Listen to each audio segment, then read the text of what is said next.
Hi, this question here is focused around P8 in radiation, and it looks like it's got mostly a focus on half-life and decay. So I just want to talk through how I would approach these problems, what kind of skills you'd have to use in order to solve them. So here, this first one here is fill in the blanks. Radioactive dust from the nuclear weapons testing settled on the desert. It is called radioactive. And this here is just a knowledge question, just something you need to know. It is contamination. So radioactive contamination. Okay. Now the desert contains radioactive tritium. We've got a graph here showing activity and how activity changes with time. Okay, so it says here the sample was collected in the desert in 1992. Determine the activity of the tritium in 2007. So for this question, you are reading off from the graph.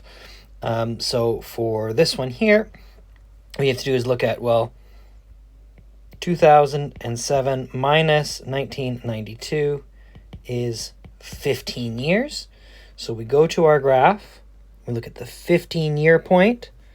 Okay, and that is 2 and a bit above from the 30. So there are 5. So any value, each one of these little squares is going to be worth 2 becquerels. So really any number between 34 and 35 should be fine. I'm going to go with 35 becquerels on this one. Okay, so 35. Okay, so that's just straight up reading from the graph. This one here probably wouldn't have too much forgiveness on what it is, because that is pretty close to halfway between 34 and 36. So 35. How much time did it take for the activity of the tritium to decrease from 80 becquerels to 40 becquerels? So we look. 80 was at 0, that's where it started. They're not really making this hard on us. So we then have to look at 40 becquerels.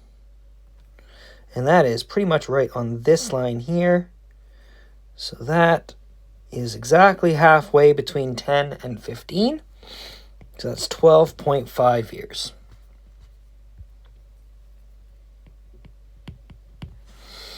Okay, so the half-life of tritium, half-life, again, what you have to know is what is half-life? What does half-life mean?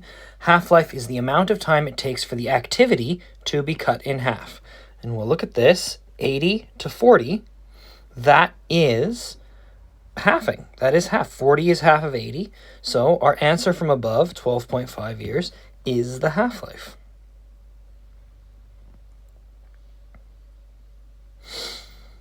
Okay, so this question here is asking you to calculate the percentage of tritium in the sample that remained after 4 years. So we're told it has 45 billion atoms to start with, and there are 36 billion atoms after.